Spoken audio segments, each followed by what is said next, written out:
You are now locked in and listening to The Issue. This guy is a franchise quarterback, and no, I don't want to hear any pushback on that. It feels like a top 10 roster to me. It feels like it can win a championship. This is The Issue.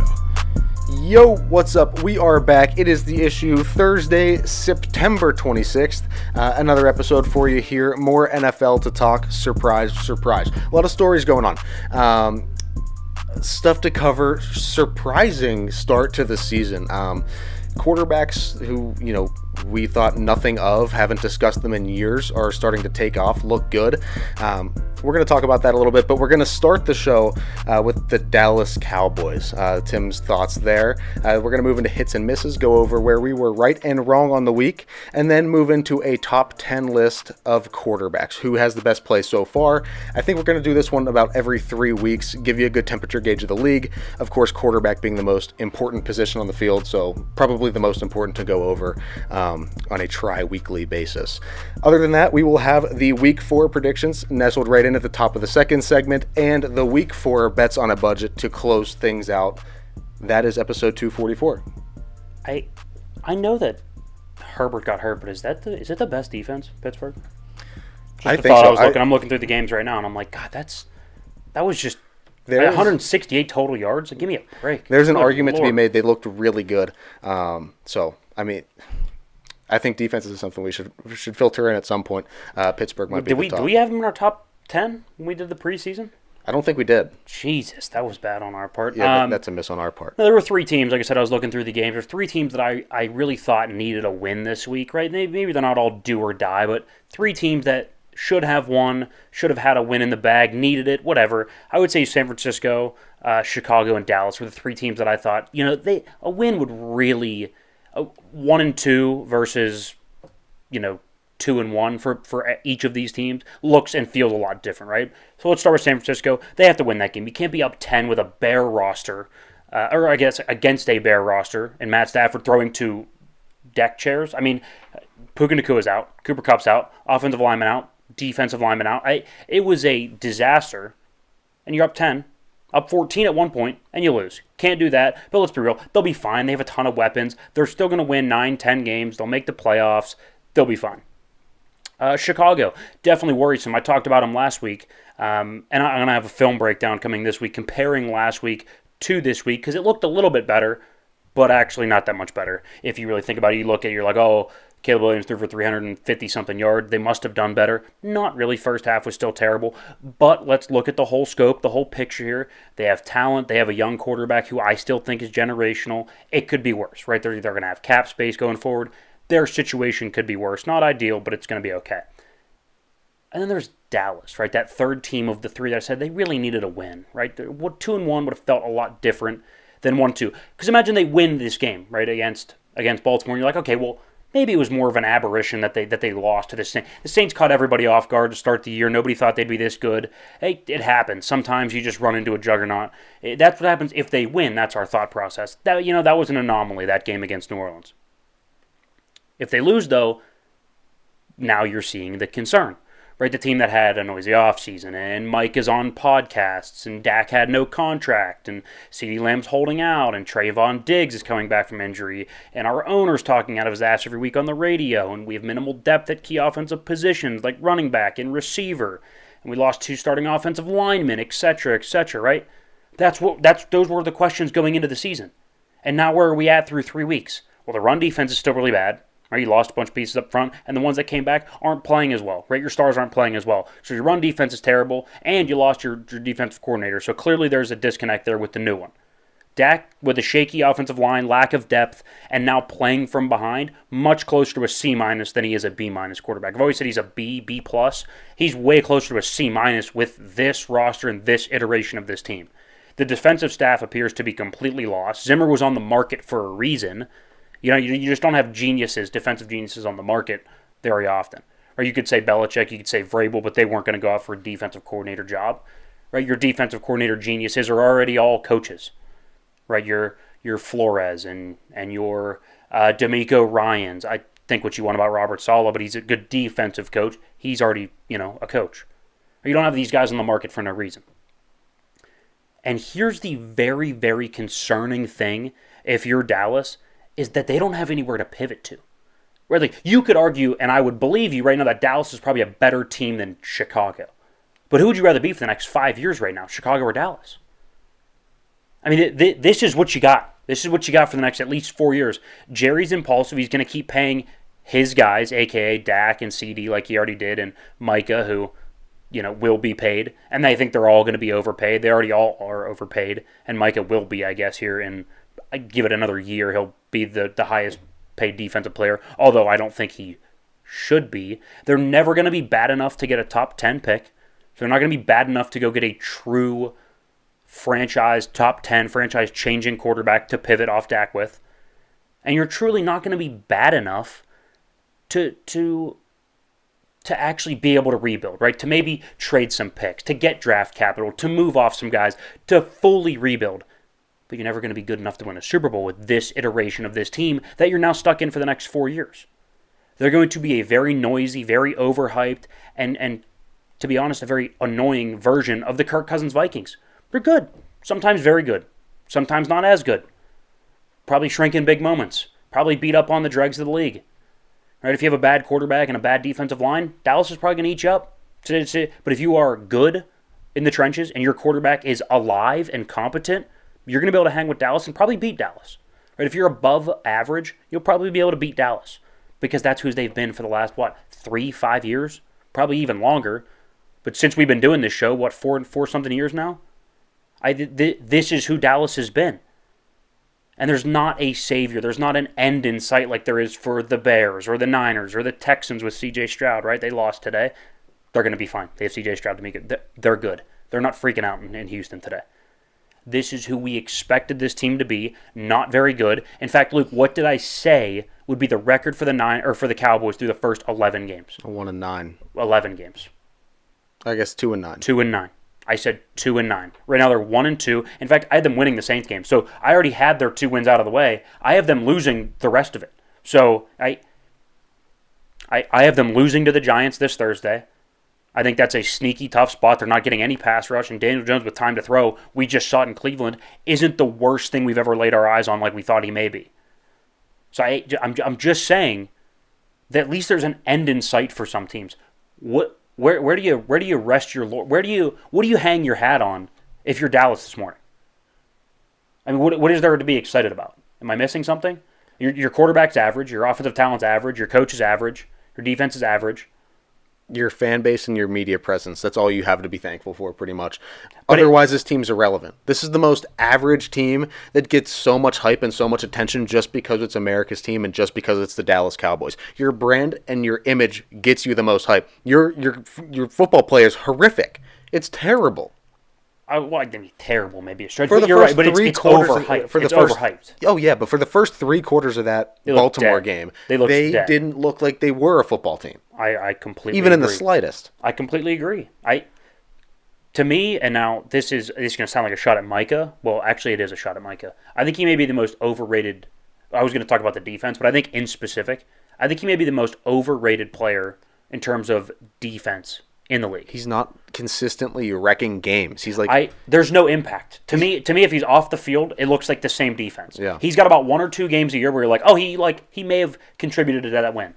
But if he was off the field for the other 16 games, I don't think I'd notice. You put him on any one of those smaller market teams, you wouldn't hear anything about him. And here's what's going to happen. Here's what's going to happen. Either this Giants game or the next Giants game or whenever they play like Washington or something, he's going to have like 4 sacks. So you're going to look at the end of the year and be like, oh, he's got 15 sacks. He's got this many pressures. He's got this many tackles. And it's not going to feel like that. Came from 3 games. It's going to come from 3 or 4 games. Meanwhile, T.J. Watt, every single game he's in is an absolute game wrecker. For all of Myles Garrett's flaws, because I don't think he's that great either, he's even more impactful than Micah. Just saying. Yeah. Micah's great. Micah's a great player. He's not as impactful as the other people in this league. To sum up, the Cowboys are still pretenders. And Dallas, no, it is still surely not your year. But it's time for hits and misses. Let's go ahead, transition to that. All right, number 1 here. Look, offensive coaches, I've been saying it forever. Look, DeMeco Ryans is great. But what happens when Bobby Slowick leaves, right? I've been saying forever, offensive coaches, your McVays, your Shanahans, your Shane Steichens. That's the way I would go. Your Andy Reid, of course. Yeah. I would hire an offensive guy 8 games with an offensive coach versus a defensive head coach lined up this weekend. Offensive coaches went 6-2. Right? Like, we think the world of Brian Flores. Kevin O'Connell mopped the floor with him. It wasn't even close. 34-7. 34-7. Yeah, I mean, Like, mopped the floor with him. it's a trend we've been on for a while, I think. I mean, and this weekend was the epitome of that. Right? Offensive coaches is the way to go if I'm hiring a new head coach right now. Oh, absolutely. Miss number 1 here. We thought it was Carolina's fault with the whole Bryce Young thing. Look, we never thought Bryce was going to be great. I liked him better than CJ, which clearly is an awful take now. But I don't think anybody thought Bryce Young would be this bad. And a lot of people, you don't think he would be this bad. Not one this of the bad. worst quarterback, one of the worst first overall picks of all time. I don't think you thought that. But then a lot of people put the blame on Carolina, which I think rightfully so. We see Sam Darnold being successful, Baker's successful. It begs the question: did they ruin Bryce as well? But I'll tell you what, the Red Rifle, Andy Dalton, coming out of the woodwork, huh? Out of nowhere, 300 plus yards, 3 touchdowns. They put up 36 points. I didn't think they were capable of it. They looked like a real offense and a real football team. And it's like the first time we've seen that in some time. I mean, the Red Rifle himself made the Carolina Panthers look viable there. And it was super unexpected. But also, for this season, I'm not really letting anything get to me anymore. I'm just going to go with the premise that I don't know what to expect. So, do we think Bryce makes a start again for the Carolina Panthers? Ever? Let's go with ever. If there's an injury, Do you think he ever starts for cause again? no. Like for, just because he's a better player? No. Okay. But then who? Who's Then Andy a better Dalton. player Then Andy then? Dalton. No, he's not. Okay. Well, I don't think you're crazy for that. All right, hit number 2 here. I have been out on Miami all year, and I told you that. And I want to give Mike McDaniel a pass for this loss, but he signed up for the Tua experiment, right? He signed up for what that comes with, which is small, undersized, injury-prone, has a clear limitation in terms of even when he is healthy, how far can he push the ball down the field? How dynamic outside the pocket is he when he's up against a Lamar, when he's up against a Patrick Mahomes, when he's up against a Josh Allen? He signed off on this contract. Like, he signed up for this Tua experiment. Yeah. Is there anything that they can do to stay competitive this season without Tua? Trade for a new quarterback. I recommend Russell Wilson. I think that's a deal. That's crazy. They get Russ, we get Jalen Waddle. They would never do that. They would never do. I think they'd rather lose this season and keep Jalen Waddle. That's crazy. Who do you think they'd give up for a Russell Wilson? In theory, a 6th round pick. Do you think a player? No, I don't think they would give up a player. Do you think that's a trade real that NFL they would player? look into? Do you think that's a trade they Like would a look into? starting NFL player. I mean, they need a quarterback. If Russell Wilson went down to Miami, and do you I think think they would look win at us games? and say you need a 6th round pick too. Do you think they win any games if he goes down there? Russell Wilson? Yeah. I mean, not like they'll win a game, but I don't think they're going to win a ton of games. No. Okay. I don't know. Miss number 2 here. Speaking of Russell Wilson, your Pittsburgh Steelers, huh? 3-0. I completely thought they were going to flop. I thought it was going to be the first season under Tomlin that they're under 500, which it's still a young season. They're 3-0. They could easily go lose the next 5. That'd be very Pittsburgh of them. So let's not jump to any conclusions here. But at this point, it would take an absolute colossal disaster to only win 8 games. That'd be absurd. They're fantastic. My question to you, because I don't think either of us expected Justin Fields to be this good either. No. Do we think Russell ever makes a start in Pittsburgh as the starting quarterback? I think it would have Let's say without an injury. I think it'd have to get ugly. So that's what I'm saying. Do you predict it to get? Do you think he's going to make a start? No. I don't. I think Justin's good enough. I think as long as he stays healthy, he'll be the starter. I think the Steelers would be in the wrong too. Once Russell Wilson comes back from his calf injury, whatever the hell it is, when he comes back, you want to trade him. You can't pull Justin Fields out of that starting role after he's done so well. Like, he's playing at a very good level, and I think at the level the Steelers front office wants him to play at to least progress over the next couple of years. Now that he's in a decent system, so I think that's fair. Why have too much of the same. Go deal Russell Wilson. Go get a piece somewhere else. I would agree. What if they look up and they're 6-0 and he keeps looking good? Do they just sign him to a deal in the middle of the season? Like a 2-year, $55 million deal? I wouldn't hate that. Just asking. What if they're 6-0? What if they're 7-0 and he looks really good? Still only has 1 or 2 turnovers. Good amount of touchdowns. Got like a 2-3-1 touchdown to interception ratio, something around there. Plays well. They keep winning. Do they sign him? Because like you just said, can he progress over the next couple of years? Like, is he perfect now? No, he's not a perfect player. He's not even a top 10 quarterback. He's making right a lot now. of really good reads. But he's making good decisions, making good throws. He's mobile. He's athletic. He's staying healthy. It's something. Yeah, I like it. Hit number 3 here. We were out on Deshaun and the Browns forever.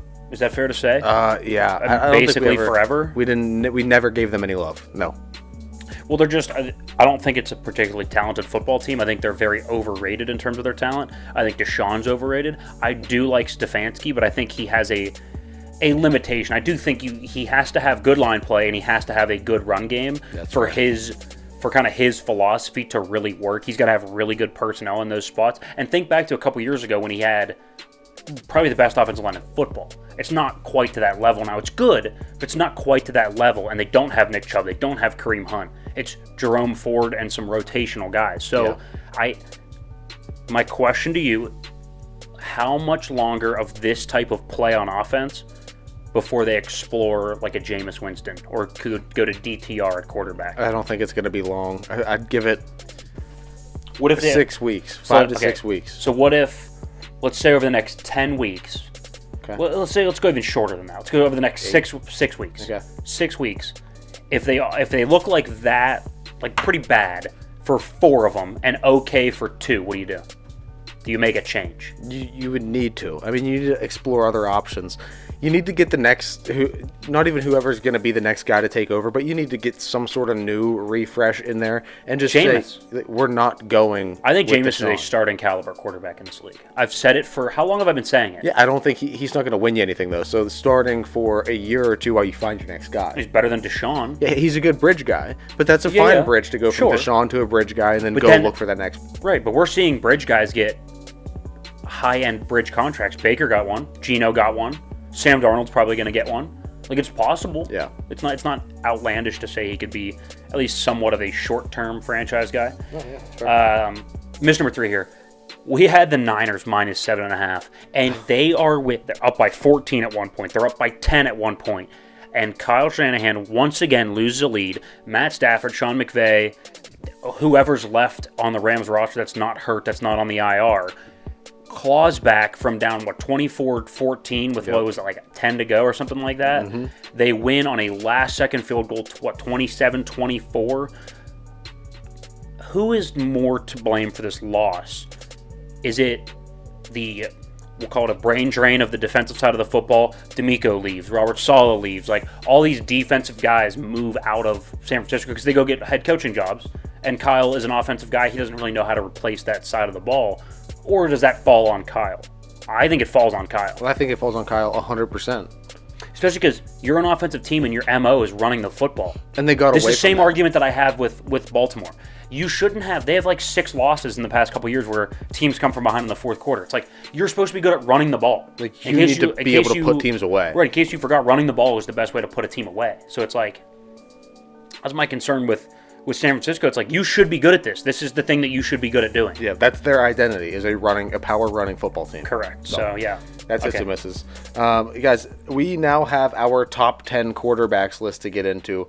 So how are we doing this? Are we doing the current list, or are we doing Okay, so now this is where I get caught up with some lists because they don't specify the criteria. Some lists will do right now just the last 3 games, just the 2024 season, nothing else beyond that. So like right now, Mahomes would be like 15th in football if we're just looking at this year. I, however, think that's just kind of dumb because I think everything has context to it, right? So sure, maybe Mahomes' stats aren't there, but it's Patrick bleeping Mahomes, right? Like he's still fantastic. And in the fourth quarter, if you gun to my head right now, fourth quarter, need a drive or need a couple drives late in the fourth, who am I going to? I don't care that Sam Darnold has 170,000 quarterback rating so far this year. Patrick Mahomes is getting the ball. Period, end of story. Like, I think these are the context things that need factored into a list like this. So, yes, are you performing this year definitely factors into it. But at the end of the day, like, I need to see proof of concept over the last couple years for you to legitimize yourself on this list. Okay, so here we go. Current top 10 quarterback list. Who would you take right now? Let's go. Starting at number 10, I think Baker Mayfield has snuck his way into the top 10. I know he didn't look great against the Broncos this past weekend, but again, let's not forget about the first 2 weeks of the year, right? He's got 6 touchdowns. He's ran for 1 as well. We looked at it. You're like, how many yards is he running for? It's like 18. You're like, I know it's not a lot, but it's like Baker's running for 18 yards a game. Like, well, that's interesting. He's top 10 in passer rating. He's top 10 in touchdowns. Baker's been good, and so is Tampa Bay. They are good. Now, granted, this past weekend they had no run game. Their offensive line didn't play well, so Baker was a little bit of a sitting duck. Baker needs support. Let's not act like he's a savior. He needs support. He needs a good run game, needs an offensive line, needs a good coach. But when those things are there, Baker's a fantastic player. He lands at 10. Yeah, when the framework's there, Baker plays his ass off. I like the chippiness that he plays with and that little bit of edge. Let's not forget he's a number 1 pick. Like, he has talent. He has talent. He's a very accurate quarterback. Throws a good ball. Number 9, C.J. Stroud. This is your guy. And I think there's an argument he could be higher, although he looked so bad this past week. Like, I know Baker didn't look great, but C.J. looked so bad and looked absolutely flummoxed by Brian Flores. Is that the second time I've used that today? It is. Not on the. I think the first one was off the show. It was. Anyway, but C.J. Stroud, I think he's probably the best quarterback of this young crop. Like your Anthony Richardson, obviously your Bryce Young, the rookies this year. Unbelievable.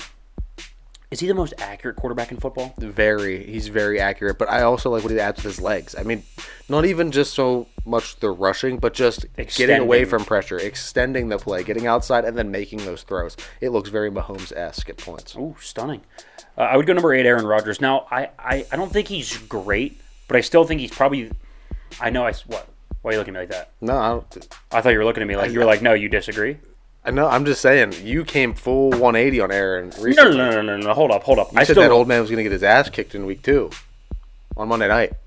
Or was that week 1 Monday night? Week 1 he did get his ass kicked week 1 Monday night. Yeah. I was right. But no. I still think Aaron's a very good player. I don't think Aaron's a top 5 player. I don't think Aaron's somebody that can carry that roster to a Super Bowl. That's my concern. And to be fair, I think he is sliding on this list. If you looked at the top 10 list over the last 5 years, where's Aaron Rodgers been on it? He's probably been anywhere between 3, 5, 4, maybe 2, maybe appears at 1. He's been a top 5 quarterback the last half decade. He's slipping, for sure. And I don't foresee him being on this list at the end of the year. But there's still a couple things that are true. He's still by far the most gifted thrower of the football right now in the league. Period, end of story. Doesn't mean he has the strongest arm. Doesn't mean he can throw it through a brick wall like Mahomes or Josh Allen can. He absolutely throws the best football in the league. Is there a more prettier thrower of the football? I think Russell Wilson deep ball would be the only one. Maybe. Comparison. Maybe. Aaron's just good. And when Garrett Wilson plays well, he's very good. Yeah, I just think he has about maybe 1 to 2 more cycles left on this list. I don't foresee him. We do this again week 6. I don't foresee him being on this list in week 6. I'll put it that way. So 3 more weeks, you don't see him on this list? No. Okay. But I think right now he is. Fair enough. He's played pretty well. Number 7, Brock Purdy. I hesitated on putting him here because I think he's very much a product of the system he's in. But he's in the system, so aren't I evaluating him on the system he's in? Right, if I'm going to talk about Baker Mayfield at 10, when he has good coaching and a good offensive line, he's a good player. Well, he has those things right now. So it's like, Brock is good with a good offensive coach and a good running back and a good wide receiver. Well, first of all, isn't everybody? Okay. And then second of all, isn't that the system I'm evaluating him in? Yeah. And also, right now, I'm not paying him, and you might say, well, what about Tua? Because you always bang on Tua, and it's the same discussion. Yeah, but I'm not paying Brock Purdy $50 million a year. Or $48 million or whatever Tua is getting. No, not yet, but that's what we're ranking it on. Yeah. That's the list on is yet. I know. So I still think Brock's a fantastic player. Now, once he gets paid $50 million, then that it feels a little different. Yeah, I agree. I just think still skill-wise, he belongs on that list. Probably closer to 10 if we're going just on skill. Probably closer to 10 than 5, like he is. But I mean, he wins football games. That's what it boils down to. Is it not the same? He wins football games. It's kind of the same thing with Dak. Like Dak in his 3rd year, I would have put him somewhere around this spot on a list if we did a top 10. Like 8 and 10, 7 yes. and 10. But then you pay Dak $50-something million. He doesn't have 3 good wide receivers. Yeah. He has 1. He doesn't have 5 good offensive linemen. He has 2. And then it starts to show. And now Dak's not on this list. Right. So like Brock in 2 years probably is not on this list. Number 6, Kyler Murray.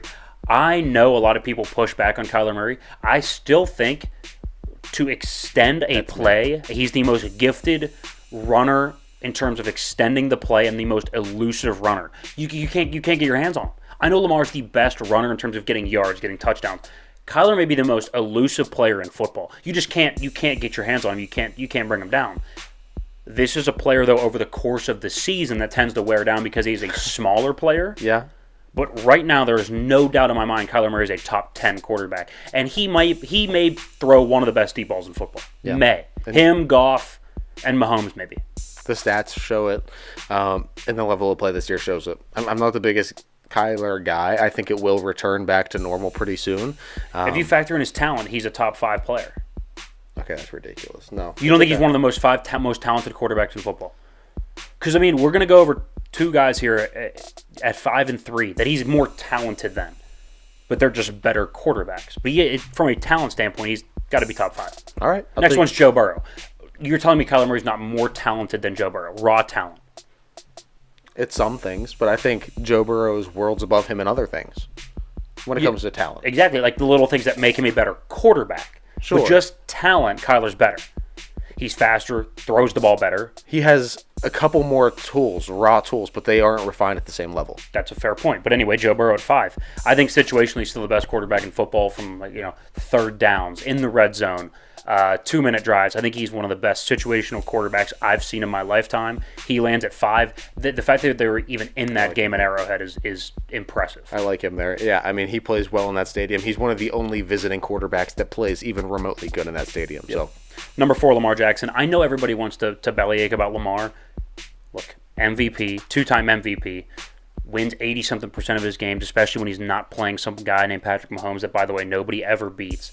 I understand, and this is my grievance on him too. This is why he's not won.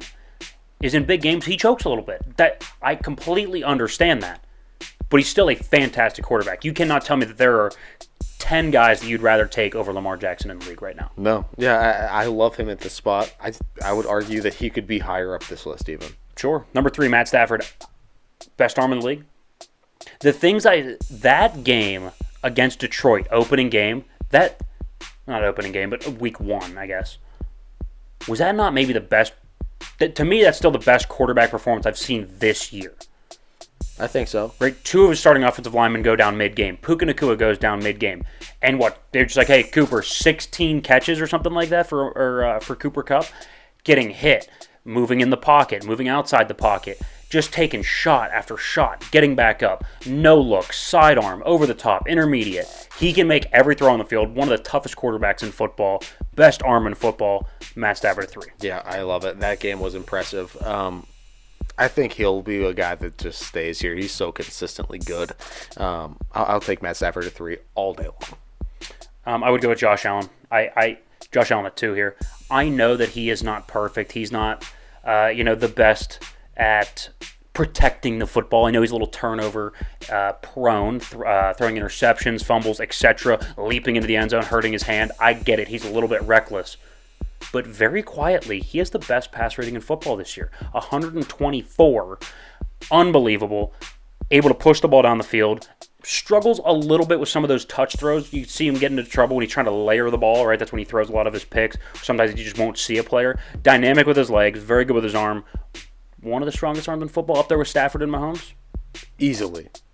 I'd say stronger than Mahomes. And also, I think, is he the entire offense? Like, who else? James Cook looks good now, but he's the offense. Like, when you're looking at pure value, yeah. Yes. Yeah, couldn't agree Josh more. Allen is the offense. Number 1, Patrick Mahomes. I know he has not had the best year. That argument is going to fall on deaf ears. Sorry. He's 3-0. He finds a way to win. I don't know what you want from me. Is he ever going to be not top dog on your list? I don't think so. I don't foresee him dropping that drastically where it would. Like, what would he have to do to fall to 2? Like, play horrible for just 5 weeks in a row? 8 weeks in a row. Probably 8 weeks he plays awful, and they just keep losing. Yeah. So he's pretty cemented up there for you. Yeah. Run it back down the list. Mahomes, Allen, Stafford, Lamar, and Burrow in the top 5. My guy, Kyler Murray, Brock Purdy, Aaron Rodgers, C.J. Stroud, and Baker Mayfield rounding out the top 10. Top 10 quarterbacks right now. If you're a GM and you got to take a call, these are your guys. And I feel good about the list. I know people are gonna rip it apart, but that's fine. That's a pretty list right there. Guys, go check it out. It's on all the social medias. TikTok, Twitter, Instagram. Go look at it at theissuesports.com. We'll take you where you need to go. But we're going to take a break here. We're going to step aside. When we come back, week 4 on the docket, predictions and bets. Welcome back in. Nearing the end of September already. Week 3 in the NFL is complete. Looking at week 4. Welcome back. Again, The Issue. We appreciate you stopping by. YouTube, Spotify, Apple, iHeart, etc., etc. We appreciate you finding us wherever you do. If you're looking for a different platform, go to our website, theissuepodcast.com. Theissuesports.com. Theissuesports.com. Close enough. Same thing. Go to that, and it'll take you to all the links or whatever. That's his job. But, I like to give a good shout-out every now and then. Absolutely. We got a good one. It's something I want to talk about. You said that you asked me to see how many plays I would last in a Division I SEC college football game. Yeah, how many plays would you last? And then you said what position. I said, I don't know, pick one. Running back, I can get 10 carries, I bet. 10 carries, okay. They're not going to be good. What did I say? I think I said 2. Yeah. I would take, did I say 1? You said you would slide or run out of bounds. Yes, correct. Now, as a quarterback, stud. That's not a problem. I think I could do it. What are your projected stats? You're playing for, we'll give you Tennessee. So we'll give you a really good team. Okay. You're playing for Tennessee. Against? Except it's the Tennessee team now with you inserted at quarterback. Against? And you're playing Kentucky. Kentucky has a really good defense. They're good, not great. They're good. Has a really good defense. I think I can handle it. What are your game? stats? Yeah, what are your stats? How much are they letting me throw the ball? Like average? So 30 attempts? Yeah, you get 25 to 30 pass attempts. Okay, so we'll go 25 attempts. I think I complete 12 of them, maybe 13 if I'm feeling good. I would say 130 yards. A lot of tunnel screens. I'm going to give myself 1 pick, but I'm going to give myself a touchdown as well. 1 pick? 1 pick, 1 touchdown. You're going to walk in and only throw 1 pick? Correct, yeah. I think I'm going to get sacked a bunch, but yeah. Hold on, wait, what's the highest level of football that you've played quarterback at? None.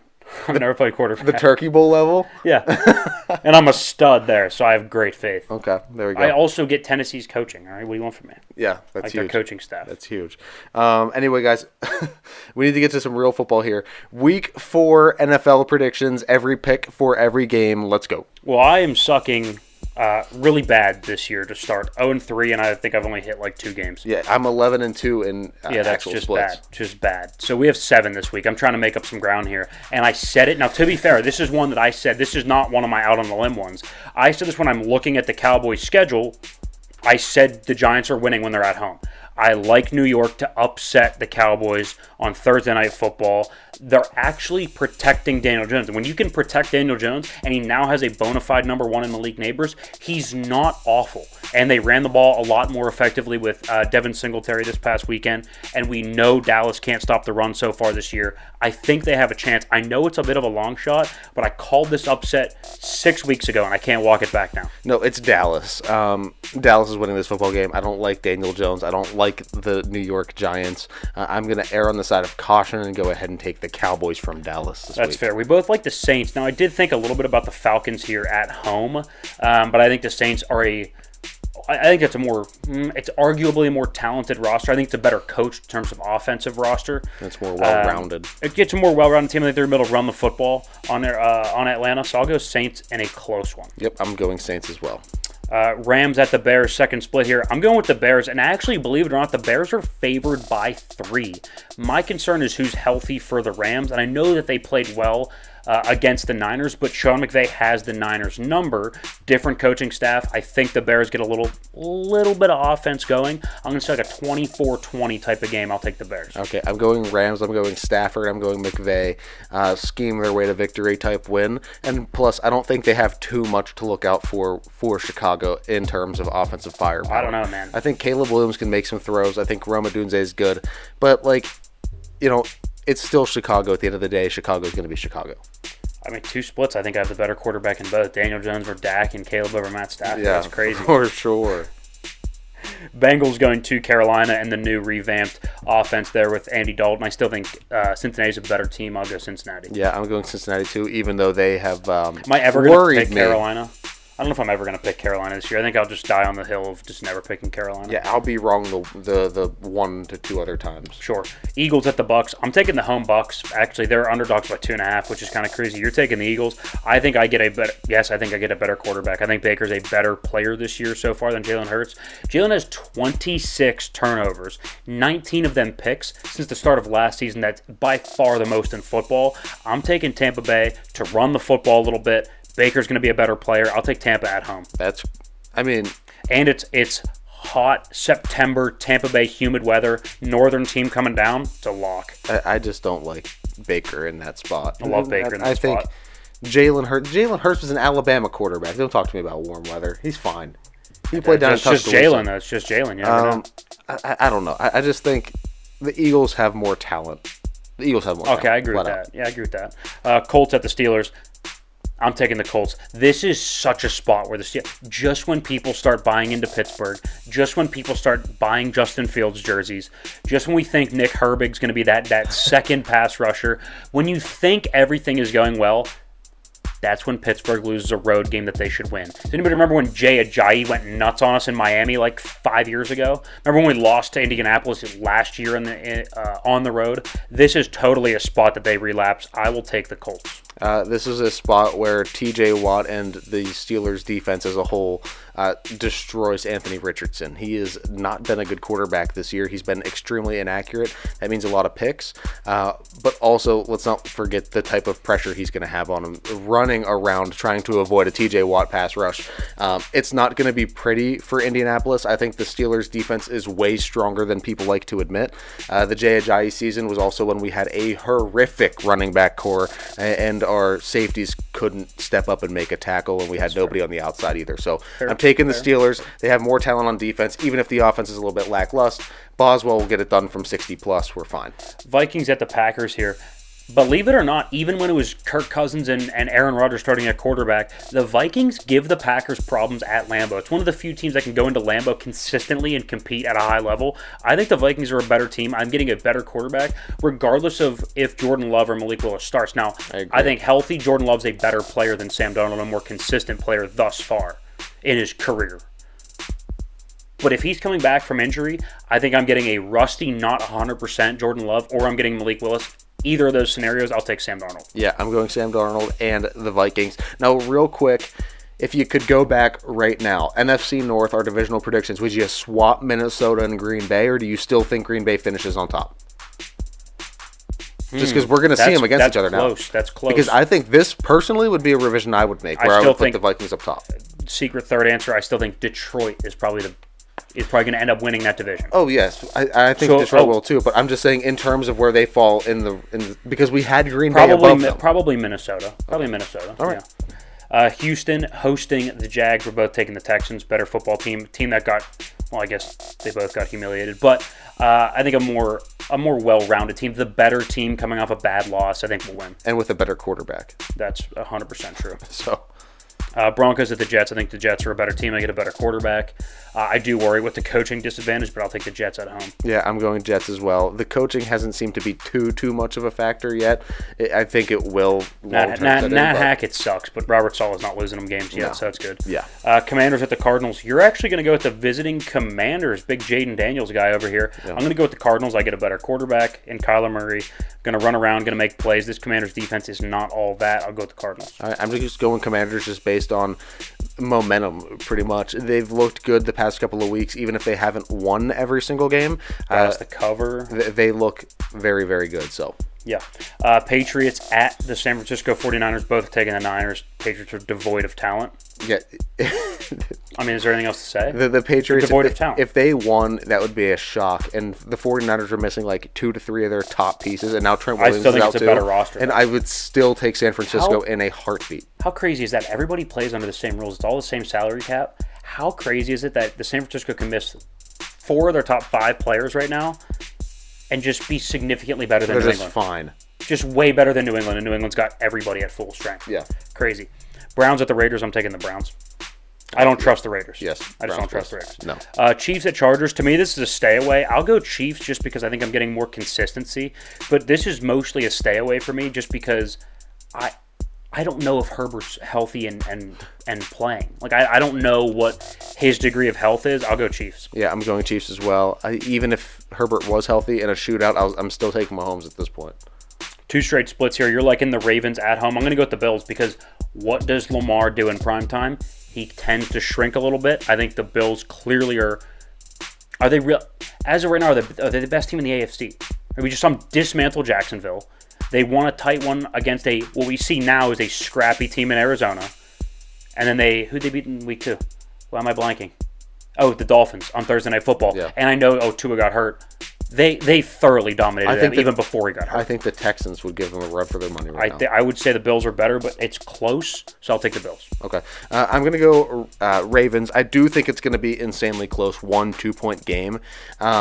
Because, yes, Lamar, I don't see him playing the level of football that he can on primetime here against Buffalo, but at the same time, I like the Ravens roster more. I think they have more talent. I think Derrick Henry will be able to add. Yeah, so I'm going to go Ravens. Dolphins at Titans. I'm just going to put my faith in Mike McDaniel here that he's going to figure out some way, some sort of scheme, somehow to just not turn the ball over as much as Will Levis. I think if you can just win the turnover battle with Tennessee, you can win the football game. I don't think it's going to be pretty. I think this is going to be one of the most unwatchable Monday night games of all time. But I'm just going to go with the Dolphins. I gotta zig when everybody's zagging. I don't feel good about it, but I'm going to go with Miami. This is a pick'em game for me. I'm going Tennessee. Not really any real reasoning behind it other than I don't trust anybody at Miami. I guess I like Miami being at home. It's not bad. This is one of those where just we hate both options. It's a toss-up. I'm going Tennessee. We both like the Lions in the second of the 2 Monday night games against Seattle. Seattle, not really a cross-country, but kind of cross-country. It's across a time zone type of flight. So I'll go with Detroit. Detroit here. It's the play. More talent, better team, better coach, better quarterback. At home. That place at home in primetime, too, gets loud. So. Yeah. Take us through the splits. There's 7 of them. Okay, I like the Giants. Good Lord. You like the Cowboys. I like the Bears. You like the Rams, Bucks, Eagles. I like the Bucks. You like the Eagles. I like the Colts and the Cardinals. You like the Steelers and Commanders, respectively. I like the Bills over the Ravens. You like the Ravens over the Bills. I like the Dolphins. You like the Titans, and maybe the ugliest, most we don't care game on that docket. Yeah, there we go. Those are the Week 4 picks. Go check them out. If you're betting straight, money lines, go use some of those picks. They should be pretty solid for you this week. But now we have Week 4 bets on a budget. The 5 best lines from around the league that we could find. Let's go. So we're in agreement for sure on 4 of these, maybe the 5th one. I think Denver +7 at the Jets. That's way too many points. Again, we saw it this past weekend. I know New England got trounced. But we saw the Commanders cover. We saw the Rams cover and win even, right? So we're seeing these heavy underdogs are able to cover those lines for the most part. I think I don't think they're a great team, but they are a good team with a plan, right? There's a protection that they have for Bo Nix. They're running the football. They're getting him outside of the pocket. Whereas Chicago, Caleb's a sitting duck. Good luck, tee off, right? They're throwing him 50-something times a game. So there's a plan. There's protection for Bo Nix. And if that's the case, I just don't see them getting blown out. I still think the Jets win handily. I think it's a 6-point win. I'll go 27-21 Jets. Yeah, and it's a better coached team in Denver, so it's going to be a close game. It's going to be tight. I agree. So that coaching against a really not even really talent-filled, but more talent leaning onto that New York side, it's going to be a close game. The Jets are going to win, but it's going to be super Here's something I find interesting.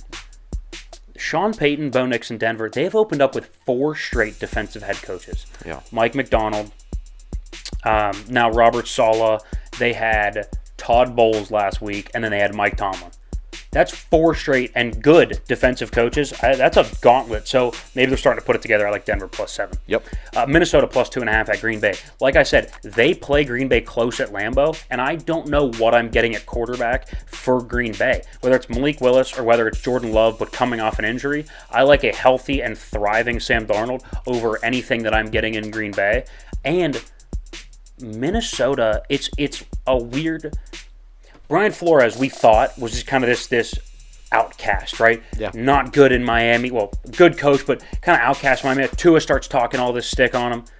He has quietly become maybe the best defensive coordinator in football. So I think Minnesota +2.5 is the side. Yeah, I like Minnesota outright. So, of course, I'm going to like this spread here. Minnesota +2.5 makes all the sense here. I like them. I think they're a more talented team than Green Bay, just, straight up anyway. So. Yeah, Houston comes back home. I like them -4.5 versus Jacksonville. 4.5 is usually about the lowest that you're going to get when Vegas has a clear side. Mm-hmm. But they just don't want to outright tell you. So, yeah, Houston -4.5. Coming back after a just humiliating loss at Minnesota. Minnesota's a really tough place to play. You come back home, you get right, you run the football. Jacksonville has been able to be run on this year, and we saw what Josh Allen did on Monday night. So clearly, C.J. Stroud's going to have some numbers, especially on play action. So I'll go Houston to win by, we'll say 10, like a 30-20 game. Yeah, this has all the makings for a blowout. I like Houston big here. It's not going to be a close game. Yeah, same thing with this one. San Francisco -10 versus New England. So it's weird. We had San Francisco covering a big spread last week. We had New England covering a big spread in the other direction as an underdog last week, and neither hit for us. Let's combine them and see what we can do here. Yeah. San Francisco, we're going to take them again to cover a big spread. I think that loss is going to piss them off just enough. Just enough. New England has to fly across the country. I know it's not as bad when you go out west as opposed to west coming east, but nonetheless, that's a tough flight. That's a long travel. I know it's a longer week. I don't care. I'll still take San Francisco. I think it's competitive early, not that competitive late. I think I like a 27-13 game. Yeah, this one, if you can show me where the points are coming from for New England, I just don't know where. I'll be shocked. I'm taking the 49ers here. The 49ers have way more offensive firepower. There is no such thing as offensive firepower in New England. 49ers big. Couldn't agree more. I'll go Buffalo +2.5 at Baltimore. Now, I know you like Baltimore to win, so this probably isn't your favorite of the 5 bets.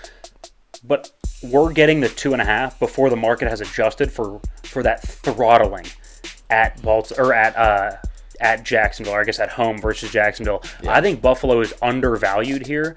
I think 2.5 is way too many points. I think if Baltimore wins, it may be a 1-point game, like a 27-26.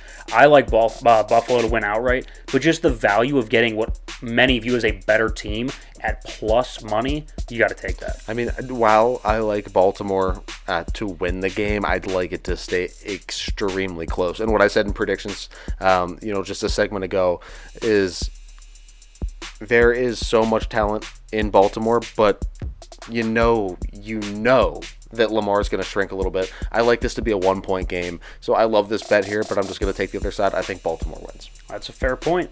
Run back through those. We have Denver +7, Minnesota +2.5, Houston and San Francisco, the favorites, -4.5 and -10 respectively, and Buffalo +2.5 at Baltimore in that prime time Sunday night game. That should do it. That should right the ship. We need it. We need it, yes. We went 500 last week. We went 1-4 last week, but we're back to 500. We are 7-7-1. Could be worse. This feels like a 5-0 week, though. Yeah. We need a good 5-0 week. We were ahead of the 8 ball. We could afford a week like this. Got to get back on track, though. Yep. Guys, don't be selfish when it comes to the betting. Make sure you're sending this out to all your friends. Make everybody you care about a little bit of money. You can go find this post on our Instagram. TheIssueSports.com will take you there. So go check it out. Go send it to a friend. Guys, we appreciate you watching. That's all we have for today's show. We will be back next week on Thursday to discuss all of the Week 4 action and break down what is to come in Week 5. Guys, we appreciate you sticking around, and that was The Issue.